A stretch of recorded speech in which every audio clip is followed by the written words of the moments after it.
Ba't ganito mga tanong dito? Ba't parang pang mga broken itong mga Pang mga ano ba?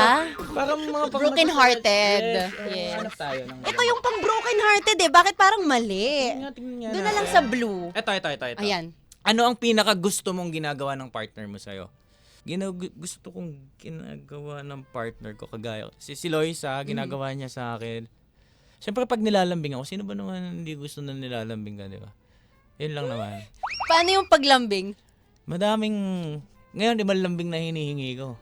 Wow! Anong lambing? Hindi. Bakit iba? Hindi, ibang lambing na hinihingi ko. Siyempre gusto ko, lalo na ngayon galing ako sa work, pag uwi ko, gusto ko may lambing ako, parang gano'n. Yun lang, hindi ko lang.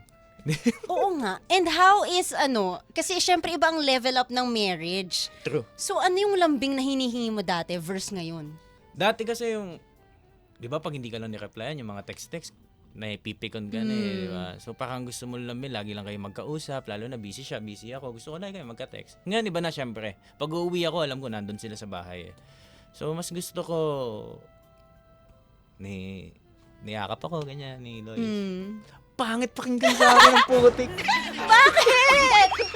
Bakit? Ano? Hindi bagay sa akin, no? Hindi bagay. Ewan ko nga ba't kasi sinasagot to eh. Para Grabe. pangkilig. Nanonood sila. Hi, Ben. Nanonood ka ba? Hello po. Hi. Nanonood siya. Sabi ko manood siya.